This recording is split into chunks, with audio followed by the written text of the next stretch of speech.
Hey everybody, I'm Del Shores. And I'm Emerson Collins, and you're watching The Del and Emerson Show.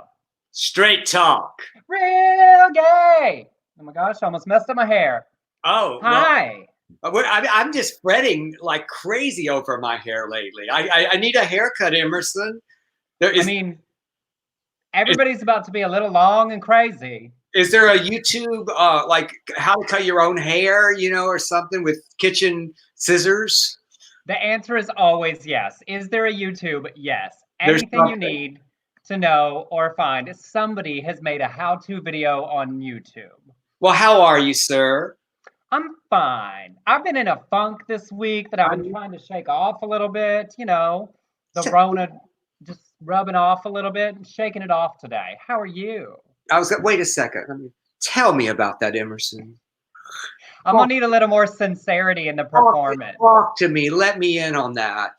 Because I know that's true, because we write every day together. And yesterday you texted me and you said, I don't feel like writing today. Can we take the day off? And I said, well, who am I to make you create with me, Emerson? To force you to just enslave you through the computer. But I think it's good. I'm sorry, we're talking to each other. Go. It's important that we all check in on ourselves. I just needed to sort of look at what was frustrating me and evaluate what parts of it I could do something about and what parts I couldn't, and just sort of like look inward and assess a little bit. Well, I think not only it reminded me of something, and we had a little texting about this, is that I think we have to pay attention to each other because our mental health is important during this thing. And I do so much business with you. We talk about the show. We talk about, the series we're working on. And then I sometimes forget to say, here on the show, I always, how are you? But you know what I mean, on a daily basis. And I feel like we need to reach out to our friends. I told you, I said, you're my friend too. First and foremost, you're my friend. So Emerson, anytime you need to talk, anything at all. I appreciate it. And before this becomes Emerson's free therapy session, welcome everybody. We've got 90 people already.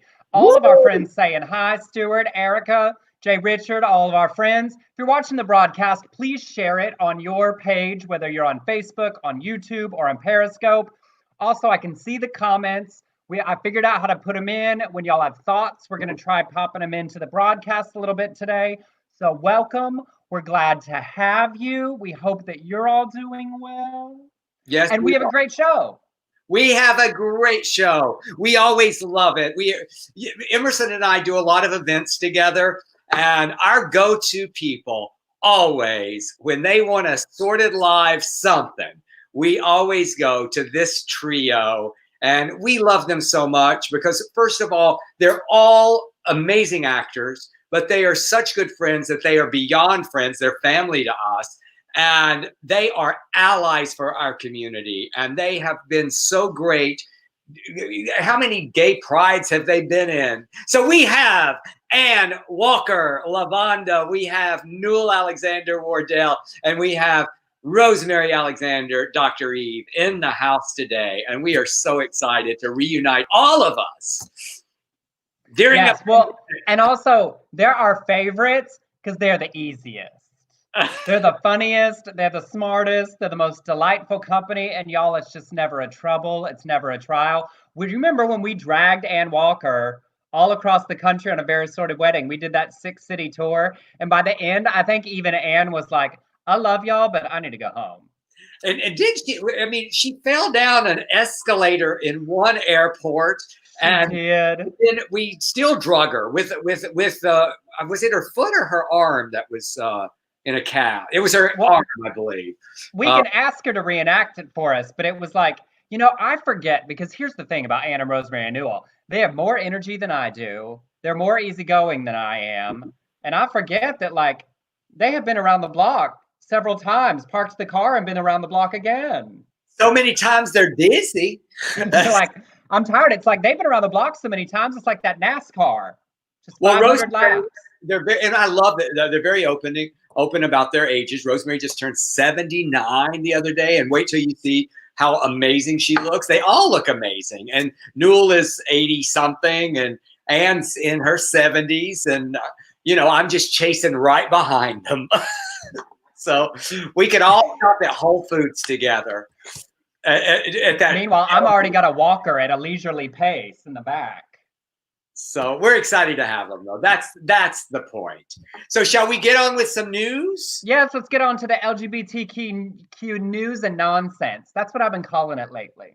Well, first of all, this first one makes me so giddy because I am in love with Anderson Cooper. I have had many fantasy weddings with him where I am saying my vows.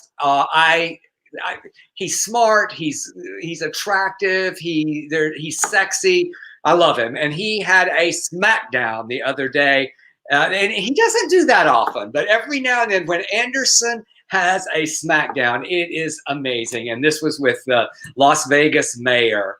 Clashed with Mayor Carolyn Goodman on Wednesday. She declared her desire to reopen the city. And she said, health and safety is our priority. Workers and guests have to be safe. We want people back to work, but it has to be safe and secure. And we don't want workers to be part of an experiment. Workplaces need to be safe and healthy. She said that a few times, not a petri dish. So Anderson asked her how that would be possible, managing social distancing. She said, that's their job. That's not the mayor's job. And Anderson said, wow, okay, that's really ignorant. And she declared, this isn't China. This is Las Vegas, Nevada. It ended with Anderson removing his glasses and just massaging his head. It was so brilliant. A couple of things. My daughter texted me today. She had seen it somewhere in Caroline, and she goes, was that mayor drunk?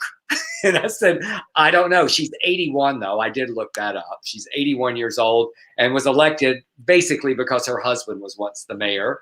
I loved that the subtext of Anderson rubbing his face was, I always hear this when Anderson gets annoyed. I'm a Vanderbilt, bitches. I really don't need this. Because I love that he went on and made his own life, his own professional career. He's always stood on his own 2 feet, but he is from one of the great scion families of American culture, with Gloria as his phenomenal mother. If you haven't read the book that they wrote together, that they did the audiobook of together, you should absolutely listen to it. And it reminded me of the time that Anderson Cooper rolled his eyes at Kellyanne Conway. I have that GIF saved on my phone. Kellyanne Conway's talking and you just see Anderson. It was the biggest eye roll. It was that kind that, like, when you were 14 years old, you gave your parents as you walked away. Yes, he can give it back. He can really, and with such intelligence. He said bullshit the other day. I can't remember. He said, frankly, that's just bullshit. Love that. Well, today, after our show, just so y'all know, Mr. Leslie Jordan is going to be on Anderson Cooper's 360. So at 5 o'clock our time, 8 o'clock Eastern time. And it's a happy hour time. And I'm going to put up this comment from Brent because it reminds me of a story you need to tell. Brent said, hold on while I mix up a Clorox martini.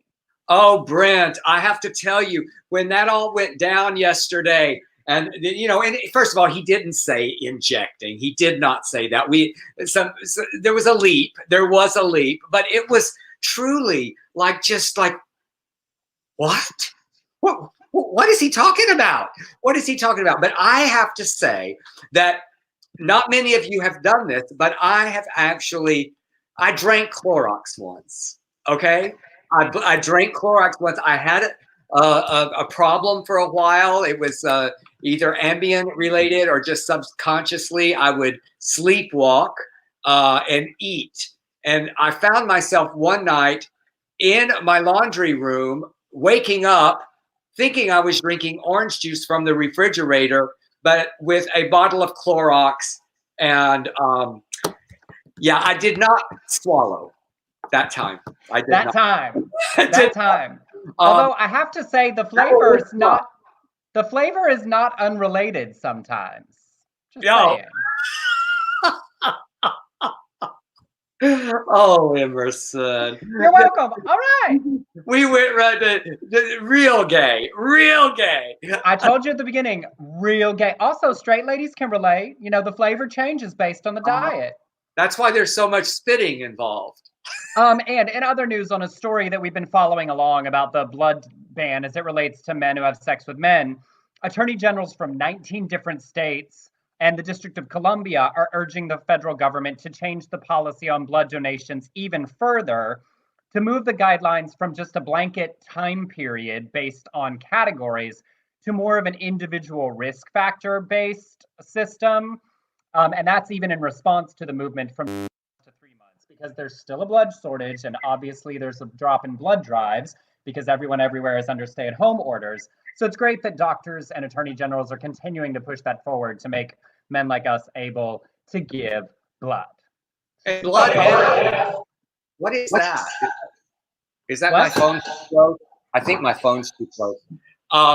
Also, in related to that, I got a text today from my daughter who keeps me up on a lot of things, and she was saying that Andy Cohen was going off because he is not able to give, even though he's HIV negative, and is not able to give his antibodies to anybody because he's gay and he's had sex. Good for you, Andy. In the last 3 months. Yep. Anyway, all right, next. All right, onward. Tiger King nudes is just the headline. Updates, important updates. Joe Exotic's third and current husband, Dylan Passage, he did an interview recently, and he said that he has definitely received quite a few nudes from people, and it's just like, keep that to yourself. I already know what a wiener looks like. I don't need to see yours. And Passage explained that he also, there's a blanket sex talk over the jail lines, and he said, obviously, we don't have sex phone calls over his jail stuff. So it's good to know that from this brilliant young man who is beautiful. I mean, bless his heart. He's the only one that seems to be an actual homosexual that actually wanted to be married to the man, and now the man's in prison. And I thought this just went nicely with that. You know, nothing that says American ingenuity, like creating new things and new products in the time of Corona, because now there is a dildo inspired by Joe Exotic. The toy, sold by fetish site Uber Kinky, because I know lots of you want to be able to get out and get this. It comes complete with the Prince Albert, padlock, and piercings down the underside. I will say that the most insane part of that documentary to me was the casual mention of that he has padlocks that were just hanging on the wall that he hangs off the end of his Prince Albert while he's not wearing underwear. The marketing slogans from this company are after my own heart, saying things like, fuck you to Carol Baskin with the Cinnovator Tiger King realistic dildo. Or, had some kinky sex like Joe Exotic? Well, the Cinnovator Tiger King realistic dildo will open you up to a whole new world of perverted possibilities. And finally, this big chunk of meat will fulfill animalistic instincts and satiate the hungriest of holes. It's available for 85 pounds, which is not cheap, but the dildo can be used as a strap-on for all types of people. No. And 10% of profits will be donated to charity Tiger Watch, with Uber Kinky encouraging users to save the tigers one orgasm at a time. So you can get yourself a Joe Exotic dildo and save the tigers. It's a giver. They're giving. They're giving back. It's just thoughtful. Emerson, on my screen, you got so blurry. Just Wi-Fi connection. There's nothing we can do about those things. Okay. Well, I wish it were me, because you can handle a close-up. Just think of it as an early logo filter, like Drag Race Season 1, softer. You look a little like a burn victim on my end. Well, okay, so Zoom is cracking down on sex parties. We all using Zoom. I'm using it to teach, and I just did a Zoom this afternoon, a video conferencing app originally for business meetings and conferences. It's just exploded. Everybody is using it. But now they're cracking down on nudity. Reports that that users have been organizing orgy sex parties during the quarantine. Internal reports from Zoom claim that over 200 million daily users logged onto the app in March. And a representative from Zoom told Rolling Stone magazine that its user policies explicitly prohibit any obscene, indecent, illegal, or violent activity or context on the platform, meaning that displaying pornography and engaging in sexual acts falls outside of acceptable use policies. And he says we use a mix of tools, including the machine learning, to proactively identify. It may just be that accounts may be in that violation.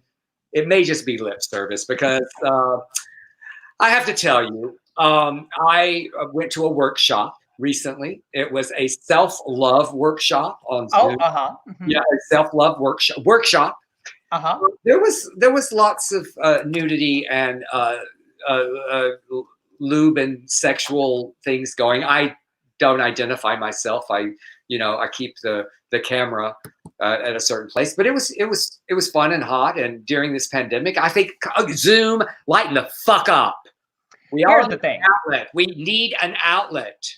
It sounds like the kind of thing they need to say, because it was mostly a business professional meeting. So they need to say the word so that people don't start thinking it's mostly like porn parties, like OnlyFans, which is an app that was originally started for celebrities to connect with their fans with specific content that was quickly taken over primarily to be an outlet for people to post sexy photos and sex videos. So I think they're just doing a little bit like, we know, don't do that, but they're not going to stop it. What are they going to do? Scan for penises? I'm telling you, there's a self-love one later on today, and it has not been canceled. So a tantric workshop. It's a tantric workshop. I was about to say, the only self-love workshop I ever needed was when I discovered that bottle of lotion in my grandma's bathroom, and I just sort of figured it out, and off we went from there. Like, I didn't need a lot of guidance. To be a part of a community, Emerson, it's just part. You just don't isolate yourself so much.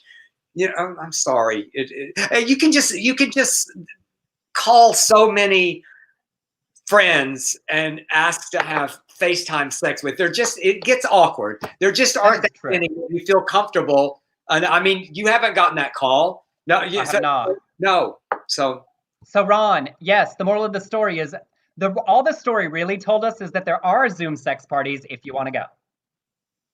Ron, email me at delshores@me.com, and I'm going to give you a meetup group that you need to be a part of if you want to. It's not a sex party. It's a tantric self-love workshop. There it is. All right, now this next story, I feel like it's important to acknowledge when even people we don't like are attempting to do things that are a net positive. That's my preface as I tell this story. So Richard Grinnell, who I'm sure many of you know, is the openly gay former ambassador to Germany, who is now the acting director of national intelligence. Now, he suggested in the New York Times recently that the US may stop sharing intelligence information with countries where it is illegal to be gay. He said the intelligence community can do more to push American values abroad. We can't simply make the moral argument and expect others to respond in kind, because telling others that it's the right thing to do doesn't always work. To fight for decriminalization is to fight for basic human rights. If a country we work in as the United States intelligence community was arresting women because of their gender, we would absolutely do something about it. Ultimately, the US is safer when our partners respect basic human rights. He went on to say, we have the president's total support. This is an American value, and this is US policy. On Instagram, he went further and said, I'm forming a working group across the intelligence community to look at how we can help combat the criminalization of homosexuality. 69 countries currently will arrest someone for being gay, and in 10 of these countries, they can kill you as a punishment. Now, he is acting in this position, but he said, I plan to use this opportunity to drive lasting impact for the intelligence community, pride community. I'm committed to doing more to detect and respond to all discrimination and harassment within the workforce. I expect every IC agency to ensure policies are specific and deliberate in protecting the LGBT workforce. So that is a positive thing.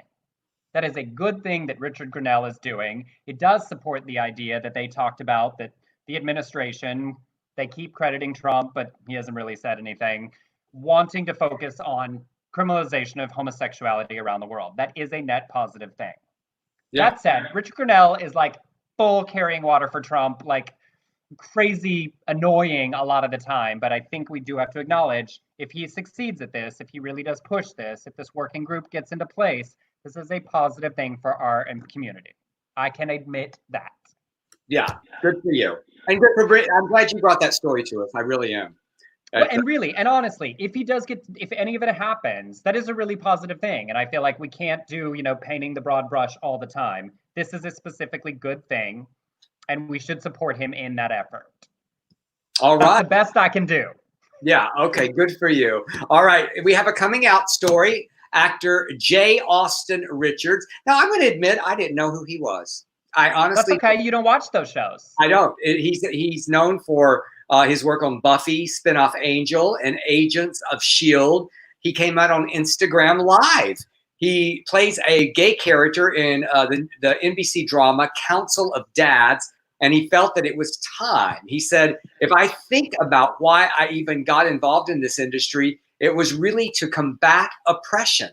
I knew how I was affected by people of color I saw on television or that I didn't see on television. So this, being married, a gay man with a family on television, I don't take this lightly. I don't take anything I do lightly. And you have an opportunity to put an image into millions of homes. I wanted that image to be honest, and I wanted it to be correct. I knew that I could not portray this gay man honestly without letting you all know that I am a gay man myself. I've never done that with the people I've worked with. That responsibility carried me to this, that because I knew how important it is to other people like this, like me out there, who would need to see me as a role model. And of course, I mean, this is, which I love that it said of course in the story, because at one point, I wrote that. Well, thank you. It wasn't always the case that people were met with an avalanche of love and support from fans and co-stars. And he said, he tweeted, yesterday was one of the best days of my life. Thank you. Feel like cheap words to describe the depth of gratitude I feel for all your support and the crushing avalanche of love I felt aimed at me yesterday. For now, thank you will have to do. So good for you, my friend. That's not my friend, and I don't know who you are, but I'm going to look you up now because you have my respect, mad respect. And I love that so much because, we've talked a lot and we work in a very gay aspect of the industry, but thinking of his journey as a long working actor who is a gay man and a Black man, and that makes his experience in the industry doubly different than even than ours. And that he'd never come out to co-stars before meant he's been working on shows and doing all of these things and having to keep that separate. And we can get into a place where we feel like, oh, we've done that. We've done these things. And there's places where it is still very hard and where you do still risk. And I loved that he said that ultimately he needed to do it for the authenticity of saying, I love playing this character. I want to be honest in playing it. And I want you, the audience, to know that me, the actor, relates specifically to aspects of him because I also share that with him. And I just think that's brave and beautiful even now. Well, I have to say, Emerson, one of the things I related to this, and now that we have the co-stars from Sordid Lives here today, when I wrote Sordid Lives, and before that I was closeted, I was married, and then all of a sudden I wrote Sordid Lives. I knew that I couldn't put that on stage, that play on stage, without coming out publicly. So we did this article in the LA Times. It was me, Rosemary, and Newell, my ex-wife, Newell and Rosemary's daughter, Kelly, and Leslie Jordan. And the name of the article was, Let's Just Get This All Out in the Open. And it was the most freeing, most beautiful thing that I felt. It was that article really, really was important to me. And Danielle was a fan of him on Angel. So see, people know, and that matters for the fans, which leads me to a very different kind of coming out story. I felt like these went well together. The story of Brock Weston is a 25-year-old Canadian hockey player at Marion University. And he wrote a big essay for Outsports telling his coming out story that happened very recently that boiled down to, like many athletes, he was concerned about how his teammates would take the news, that he had heard a lot of homophobic comments in the locker room through the years that made him feel like he would lose his place in the team and the comfortability with all of them. But he found himself one night throwing his phone and punching a hole in the wall and bawling uncontrollably, and he knew he couldn't live like that any longer. So he told the story to his teammates, and he made 6 requests of them. And I love that because, like, that's so gay. I came with a list. Here's my request: that they know he doesn't stare at their naked bodies in the locker room, that he doesn't want to be the subject of slurs or jokes, that he still puts his team before everything else, that they feel free to ask him questions, and finally, that they didn't run around campus telling everyone.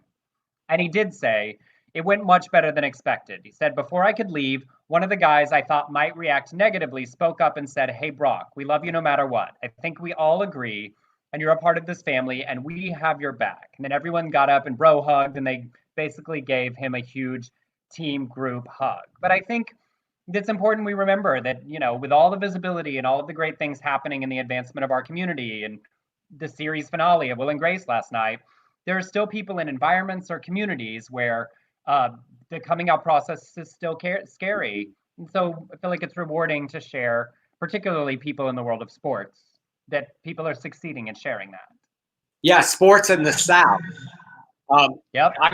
I get letters all the time. Every single week I get messages and letters, especially on Facebook, telling me how your performance in Southern Baptist Sissies or that play or that, you know, they just discovered. A lot of people are discovering our work, which I love during this pandemic. That's the very positive thing about it. It's people, a lot of young people who I'd never heard from before, you know? Yes. And so at this moment, we'll pause for a brief commercial break. You know, we do this for fun. We want to give you what's happening and related as it relates to our community and gather together. If you're enjoying the show and you are one of the people who is fortunate financially and stuck at home and want to help support the effort that we're doing as artists, you can send us $1, $5, $1,000 if you just had lots of money in a pile like Scrooge McDuck. You can Venmo us a tip of any size. You know, it's how you use it, not the size. You can tip us at Emerson Collins on Venmo. It's in the ticker below. Or send us PayPal at beardcollinshoresproductions@gmail.com. And I promise I split it with Dell. You do every week. You send me I do. I know. Money, and I appreciate it, and I appreciate anybody who does that for us, and for any of the artists that are out there, because there's so many of our friends, and we'll get to that later on, who you know, everybody's just shut down. It's not in the entertainment business and lots of businesses. You're just shut down. You can't do what you. To be clear, if you cannot, we are just glad that you are here and you can share the broadcast and invite other people to watch, and that is a great gift as well. Yeah. I wanted to share 2 fun new documentaries related to our community that are out. A quick first one is called A Secret Love. It's coming out next week, April the 29th. It's about Terry Donahue, who was one of the players in the Women's Baseball League that inspired the movie A League of Their Own. And that makes my heart so happy. Marla Hooch, what a hitter. So it's a new documentary from director Chris Bolan, and it shares the story of the decades-long relationship she had with Pat Henschel. The 2 women spent the majority of their 65 years together in the closet. So the film shows when they met, navigating their professional lives in Chicago, coming out to their conservative families, and then eventually debating whether or not to wed. It describes it as facing the hardships of aging and illness. Their love proves resilient as they enter the home stretch. So that'll be out on Netflix next week. The trailer's available, so check that out. And you know, Emerson, when we were doing this Side of Crazy here in LA, remember Del Dickey did a series, a new series where that was based on A League of Their Own, or the women of A League of Their Own, and they're actually acknowledging how the lesbian, most of them were lesbian, and I think they hired Estee, what's her name, Lauder, what's the big anyway, to make them less butch. Oh, Estee Lauder, like Estee Lauder. Yeah, I think that was the one. And anyway, Dell is in that. She completed filming of it, so it's good. And we have one other one. And hold on, Euro Maestro on Periscope asked, maximum $1,000? No, you can Venmo us all the dollars. We'll put them to good use.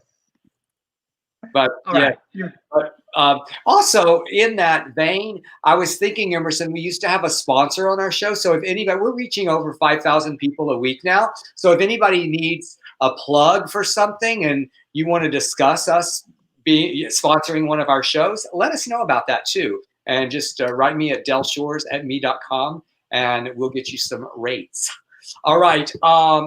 Did we want to give the assignment or do the story and then we'll do the assignment? Oh, don't do it with that tone. I heard that tone. I heard that. It was like, that tone was like, we discussed this. Now you don't remember. Okay. Well, I'm going to do my story now. Tell me about it. I'm going to pout while I do it. Okay. I loved this trailer so much. It's the Circus of Books documentary. And I have had a lot of people asking me already, have you seen it? Have you seen it? Netflix released a new documentary Wednesday from executive producer Ryan Murphy, doing it all, about Circus of Books, the industry of the adult bookstore in West Hollywood, one patron called the Center of the Gay Universe. It's directed by Rachel Mason about her parents. And Karen and Barry Mason, straight owners. I was blown away. I could not believe this. I've been in there a couple of times in my life. And they sought to keep the business a secret from their children and friend circle, though more than 3 decades of being more than 3 decades of being the country's largest distributor of gay porn. The store shuttered in 2019. I wept. The documentary captures the progress of the LGBTQ movement in LA and the shift to digital, with commentary from Alaska Thunderfuck, a one-time employee. It premiered on Wednesday, and so we thought we'd try something fun and new that you're welcome to participate in or not. There is a lot of new LGBTQ content that I find as I look for the stories. So we thought it'd be fun on Fridays to pick something that we're both going to watch and share it with you all. And then on the Tuesday show, in the stories, we'll do a discussion where you can comment and we can all sort of talk about what we thought about the thing. So even if you don't like the idea, we're going to do it. So we're going to watch the Circus of Books documentary this weekend. And so if you want to also, then on Tuesday, we'll discuss what we thought of it and you'll be able to participate in the discussion. Does that sound fun? Well, even if it doesn't, we're doing it. Yes, we are going to do it. I'm excited about that. I like a good discussion. Yes. So, all right. Shall we? Yes, we shall. Let's get to it because we have a lot of people wanting to see these folks. We love them so much. I have been working with this trio. I started working with Newell Alexander in 1984. In my very first play, Cheatin', he was in it. And I met Rosemary, his wife at the time. She was our photographer for that play. She went on as his understudy. She then created Evelita and Daddy's Dying, Who's Got the Will? And then, of course, you all know them when Ann Walker joined the group and Sordid Lives in the play 1996 and then the movie in 2000. I love them all so much. Let's just bring into a rousing home applause Ann Walker, Newell Alexander, and Rosemary Alexander. Look at all them. Oh, how y'all doing? Hi, everybody. We're doing good. Well, I was just loading this hypodermic needle up here with some Purell. Keep that going. Perfect. Thanks. Well, Now, I love that you're all lavanda, that you have almost a lavanda outfit on. I do. I said it's the 20th anniversary of our original movie. So I want to do that. I want to be as close to lavanda as I can get. Well, there's not a lot of difference, in my opinion, of you and lavanda. That's very true. And by the way, I broke my little finger when I was falling up an escalator. that's what it was. You fell up. Yeah. Which is even more impressive. But I think the first thing that she said to me is, I wasn't drinking. That's true. Hadn't had a drink. This time. Not even a good excuse. Just My luggage dragged me back. So I fell back and slid down the escalator. Not pretty. Yeah, I watched. It's happened to almost all of us. Almost happened more than once. So how are y'all doing, Newell and Rosemary? How are y'all doing during this pandemic? Are y'all hunkering down? You know, it's not a lot different than our normal lives. We're retired, so we're used to just hanging around the house. But the thing is now, I can't get my nails done. Yeah. I can't get my hair cut. I don't have my housekeeper. So I have become, I shop, I make meals, I change beds. Today I took all the flannel and the heavy comforters off and put on a light quilt because it's hot. Oh my God, I can't believe you had to do that yourself, Rosemary. That is. I'm doing half of that. Please don't let her do that. I'm doing. I still let my lady come. She's lost all of her people, so I'm like only one of two people that allows her to come, and so we just separate, and she just works her butt off. So it's good. Paying my lady. But yes, I was about to say, I hope that all those people that let your cleaner go are paying her, because everybody that pays a cleaner can afford to pay them. And if they need to be safe and stay home, one of the best things we can do is still pay the people that we would normally be paying for services that make our life easier, whether they're doing them or not, so that when this is over, they can still come back and keep doing those things that make our lives easier. I paid my lady double. Yes. Anyway.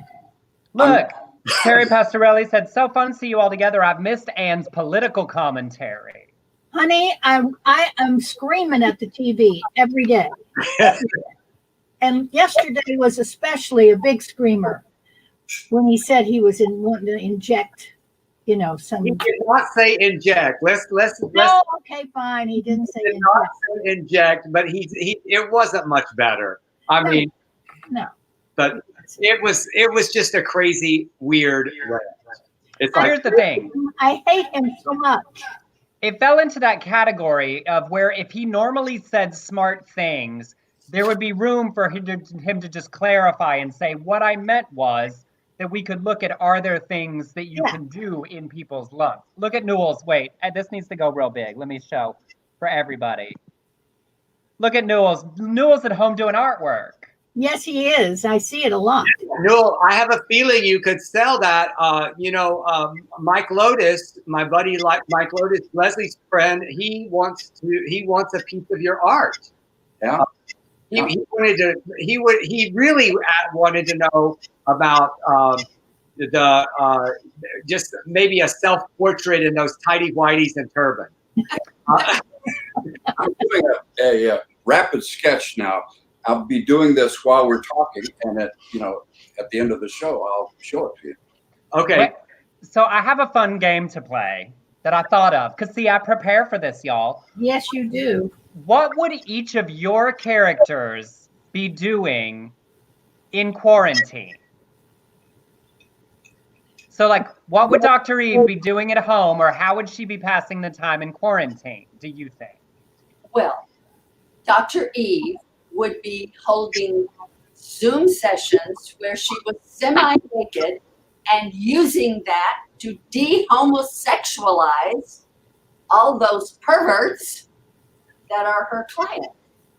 Oh, yes. I think Jose Victor Rodriguez, I think absolutely she would make some good progress with him on those Zoom calls. Yes. She would get in a little trouble on the Zoom calls after that story that we did. Right. Well, yeah, because she'd be out there on Zoom with her titties out, and Zoom would be like, Dr. Eve, you can't do that. but therapy. It's therapy. It's medical. It's therapy. Yeah. Newell, what would Wardell be doing? Banging up LAVONDA.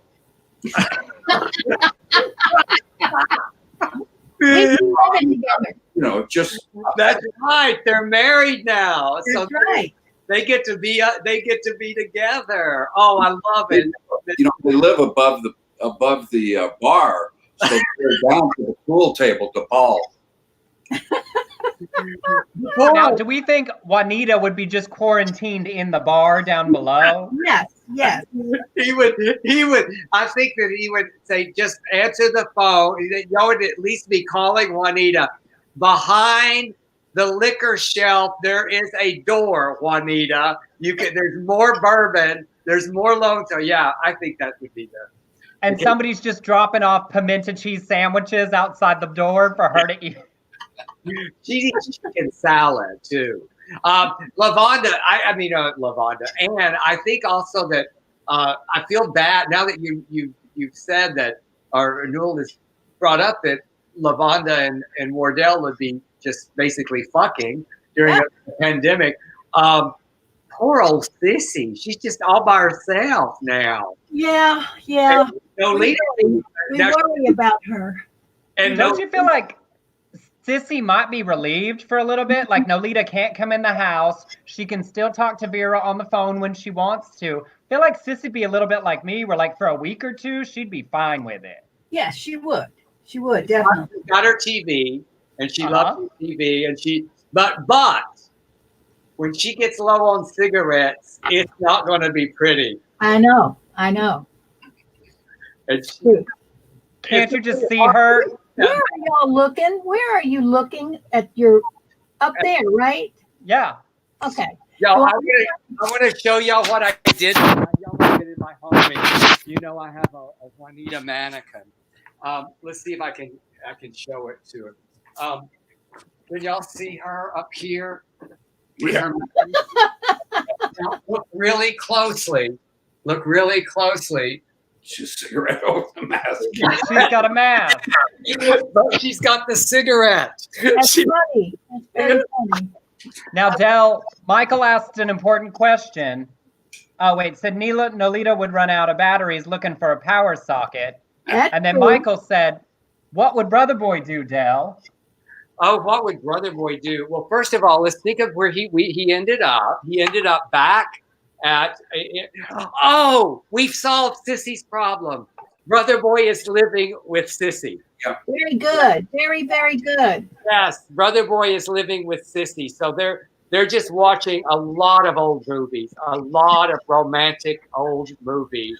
Betty Davis, Brother Boy's introducing Sissy to every gay movie that ever existed. Yeah. And she's just loving all the gay community now. I mean, she's marching. She's I marching. did not know that all about Eve had anything gay in it.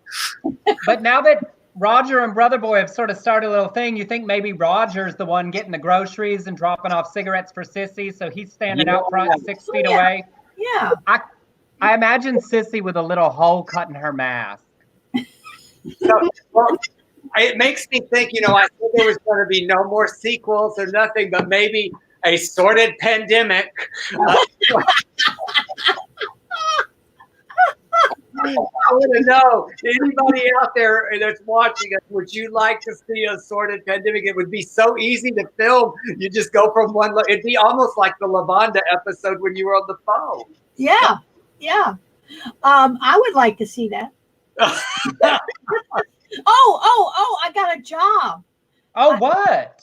During this quarantine, I'm going to play a drag queen's mother. Her name is Jinx something or other. Monsoon? Dude. Who? Monsoon! Yeah. It's called God Save the Queens. Ann Walker, that is very exciting. It is. And I did I it. love Jinx Monsoon. Yes, Jinx Monsoon. Yes. God Save the Queens. I'm just so excited. Now all we have to do is get over this so we can all meet up. Well, have you seen her pictures? Yes, I looked it up and I said, I look a lot like her. Yes, it's Not like perfect me. casting. Yeah. So, I mean, thank God for my wigs. Yes. And was this the first time you put your hair on in a little bit? Oh, honey, I've got like 3 or 4 inches of white hair underneath this wig. Let's see. It is the saddest picture ever. Rosemary, are you glad you finally let the gray come in? Because you made that decision a few years ago. Now can you imagine right now you'd be you'd be like Ann Walker. Yeah. Yeah, no, instead I have all the length of my hair gray, so. At least you could do a little tutorial with Newell. Like you could cut Newell's hair if needed. I bet you could do it. You could. I have been cutting Newell's hair. She did, but you have to cut off the last 30 minutes after the haircut. Cause y'all fucking. No. Think about it. You know how good it is to have your hair cut in the back and that whole thing. By the time she finished cutting my hair, I swear to God, no. Please. You don't have to explain. You know, like Raging Bull. This is like Raging Bullshit. No, that's the name of your one-man show. Let me just say, Daniel Schaefer, who wrote in a thing on here, they're the sweetest. From my radio show, there's so many people who are really would love me to be back on. But like you see, I can't put words together as well as I used to. And all I would do is spout hate about this son of a bitch. But anyway, I just want to say thank them, all the fans that we have, no matter where they came from. But I really love all the fans who keep in touch. You know? Yeah, we have a lot. We have fans that have become friends. Yes. Well, I mean, look at here, Rex Welton. Hey, Hello. to see you all in Winston-Salem, October 1st. Yes, if I were a praying man, I would say, let's ask 3D Jesus to help us there. Please help us, 3D Jesus. I'm there. Yeah, we love these film festivals, and we had so many plans to go to so many to celebrate the 20th anniversary of Sordid Lives, and we still hope that happens. Yeah. But Newell, I was thinking about the other day when everything started falling apart, because I have a foundation now called the Delatour Foundation, and y'all are all board members, and we were going to do benefits for the Delatour Foundation, which is a mentoring program for LGBTQ writers in the South. And so anyway, it all started falling apart. But I was thinking how Wardell, he still put on that tribute for Peggy. It was just, a couple of years later, because it got sidetracked by Odell getting hit by lightning and Juanita getting locked in the liquor closet. So we got a pandemic, Yeah. And David asked, are we going to see a reset of the dates for the Sordid Lives 20th anniversary screenings? And the answer is yes. We had several planned for the spring, but the great thing about it is we can hold those whenever we want. The movie is timeless, as you all know. So yes, all the cities that we had to cancel for the spring and the fall, we will get them into the fall or to next year. We will not be skipping anywhere we were already planning to go. Yeah, it may be the 21st anniversary of Sordid Lives, but we will do it. By the way, I did see on Wednesday night the Circus of Books documentary. Uh-huh. I was knocked out. This was a Jewish family. Family. And I've been in a Jewish family my whole, 3/4 of my life. And it's just an amazing story with these amazing people. So if anybody wants to have that extra push to see it, it's just great. Wonderful. Well, good. Well, you got to come watch on Tuesday so you can discuss with us. Yeah. What is that, Newell? Oh, it's a frog. Stay home. Uh-huh. Uh-huh. Oh, yay. That is great, Newell. Well, I want to get one from you and send it, if you don't mind, and send to my friend Mike. He's a big fan and loves your work. And I guess he posted something on Instagram, one of your art pieces, and he just loved it. So someone really loved the 3D Jesus. So I'm going to turn him on just so that he can stop the pandemic. And wherever you're watching, Facebook, Periscope, YouTube, if you have questions for our three dear friends, write them in the comments and I can pass them on to them. And a big thank you to Joe Hooper, who sent us a lovely Venmo a moment ago. Our dear friend out here in Palm Springs by me. We do greatly appreciate that. So if y'all have questions, let us know. And I want to clear something up, because the other day I got a message that was just like, how do you not know me? This person said, I saw your broadcast with Emerson, and I saw that you had a picture of Jesus behind you.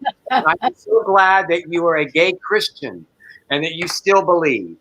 I don't have any problem with anybody who does still believe. I don't. So I consider myself agnostic who lives with hope in my heart. Well said, my friend. Well said. I got a Instagram from a woman, and their first thing was that she said, "I'm so glad you're a huge fan of mine." And I came back and I said, "Who are you?" And she said, "I was one of the NASCAR queens 3 years ago." And I came back and I said, "Well, I'm Wardell in all the Sordid Lives movies, and you can kiss my ass." I never came back. I wonder why. Wow. Sissy, JD so hi, said- she kisses you all. JD said they used to have the same 3D Jesus over my mother's piano. I cannot believe this was a thing so many of you had. Nor can I. Well, I got this for Christmas one year. We have a tradition in our family, Rosemary and Newell, and years years ago, my friend Cassandra's neighbor, white trash neighbor, gave her a stuffed blowfish for her baby to put over the baby's crib. It was just so inappropriately awful, and she regifted it to me as a joke, and then I wrapped it up and put it under the Christmas tree for Rosemary and didn't put who it was from. And Rosemary had to pretend for a full minute that she was excited about this gift. Who gave me this? Oh, it's so great for the patio. And I finally confessed, and that was probably 30 years ago. And every year it is passed on. Somebody else gets the blowfish. So one year, our friend George S. Clinton got the blowfish, who scored Sordid Lives, and he gave me, or I don't know, that doesn't make sense. He gave me that for something. But I see. He didn't feel the blowfish was enough, so he put that in with the blowfish. That's what he did. Nice. Yeah. Cal said he was excited to see us in Eureka Springs. And yes, our dear friend Melody Purdy was spearheading that. And don't worry, we will absolutely get back there. Where is Eureka? Where is Eureka Springs? Arkansas. Oh, my Lord. It's gorgeous, though. You guys, Eureka Springs is this beautiful gay mecca in the middle of this red state. Wow. There's the LGBT community is thriving there. They have diversity weekend 2 or 3 times a year. And I went in, the way I started is Melody brought me into headline for diversity weekend. And it's just, I love that community so much. I've gone and taught writers retreats there. They have a really nice little writers village. And so it's a beautiful. Happy. That makes me very happy. And it's very close to where Walmart is, Fayetteville. I'm very big in Walmart. I just saw my calendar. Today was the day we were supposed to fly there. Oh, I know. Right. Well, bring the room down, Rosemary. I was arguing ways to smuggle marijuana in there. That's all Newell cares about. Beth Grant's still alive. Yes, Beth Grant is still alive. Beth Grant is alive and well, and we may have to have Beth on the show one day to prove that. But that does crack me up that you wrote that. She's always, and she's off, Lord, working 74 jobs. Someone answered it for him, but I just thought it was a cute, Well, someone, when Sarah Hundley, who is no longer with us, the dear Sarah Hundley who played Juanita, when she passed away, someone on Twitter put R.I.P. Beth Grant, and I was like, no, she's still alive. wrong Sordid cast member. Take that tweet down. I mean, it's hard. It's what we said about the sequel, that we had to get to it or people were going to start dying, That is so true. And I want to give you notice. If we're doing something else, you better get on it. If anybody ever goes to heaven for a great deed, Rosemary and I should get it for taking her across the border into Canada. That is so true. That is so true. Wow. Yes. That was what we did. We propped her up on that bar stool and we fed her the lines. And she, Sarah was at the end. She wasn't as sharp as she was when she did the series and the movie, the first movie. She was starting to what's the word I'm looking for? Go nuts. Go nuts. a little bit, but we just loved her. She was, and I do remember that when we were shooting the movie, I mean, literally, she was sitting at that in that scene with Newell and David for Wardell and GW and Odell. And I said, we had the camera pointed at her. I said, Sarah, now look at Wardell. And she goes, which one's Wardell? Oh. And I said, Newell. And then I said, okay, then look over to David. And she goes, which one's David? I go, well, both of them are David, but look at the David closest to you. Please keep in mind that she did the series with all these people. Yeah, bless her heart. She called me Elliot for a decade. You know, it wasn't as she got older. She just didn't bother to care that much along, you know. Which one's David? A quick story about Sarah. We accompanied her on the airplane to Canada, and she got to be very, very appreciative. And one day we had to go across the street to a wardrobe fitting. And I realized that she would never be able to walk across the street fast enough to keep from getting hit by a car. So I called Louise Beard, who's producing the show, and Louise, could you come over and drive Sarah across the street? And she said, oh, of course, honey. So we loaded her in the car and took her across the street. And Sarah said, why did it take 5 people to get me across the street? And I said, well, Sarah, could you have walked? And she said, no. That's it. Hey, Emerson, do you have time to tell how we almost didn't get her back to the States? Which part? The whole Lost passport story? story where we had to hire someone to drive her to the United States. Now, I don't want to speak ill of the dead, but She I will. would be fine with it. We love her. She would love us sharing that we're keeping her memory alive. So obviously, to get all of our actors to Canada required everyone having a passport. We brought 20 actors to Canada to shoot a very sort of wedding. I had copies of everyone's passport, helped everyone deal with all the paperwork.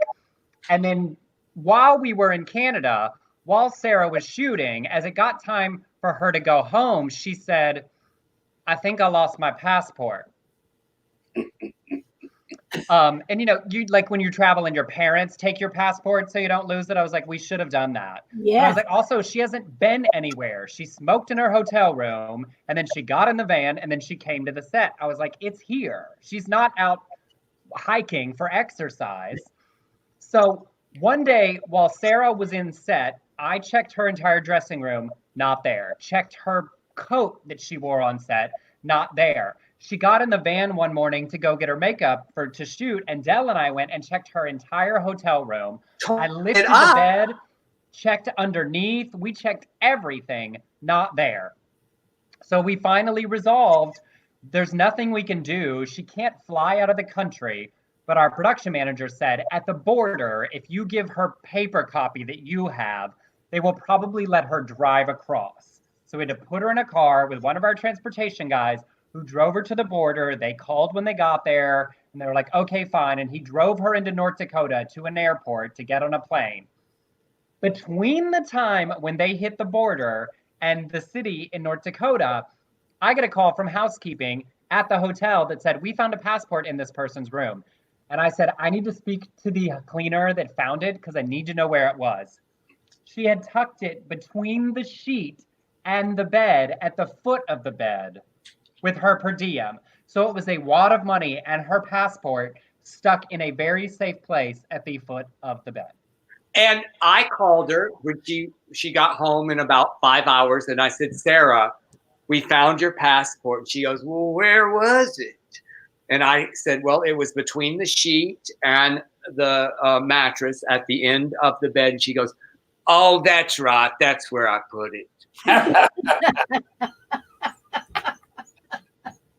It was never a dull moment. It cost us thousands to get her home.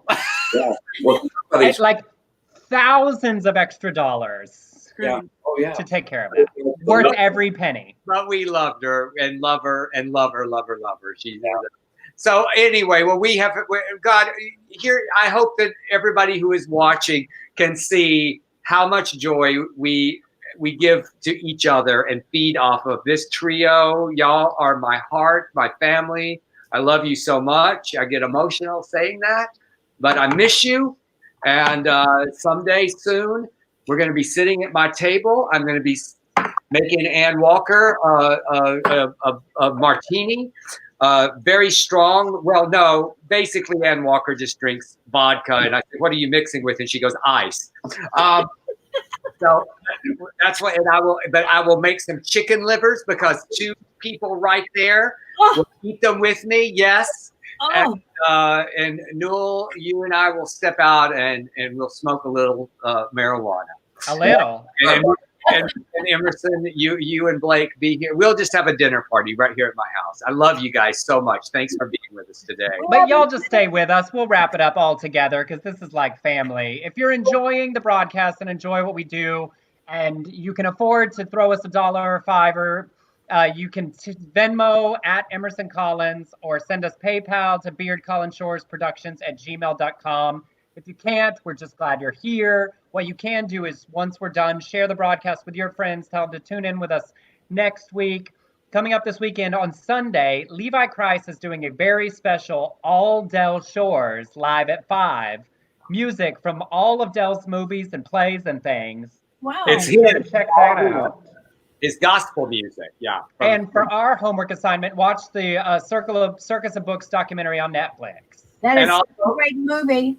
And remember, Debbie Holiday is always entertaining us at 7 o'clock on Sunday nights. Newell, I would like you to come back maybe Monday and read another story on my Sordid bedtime stories. I would love you to be back.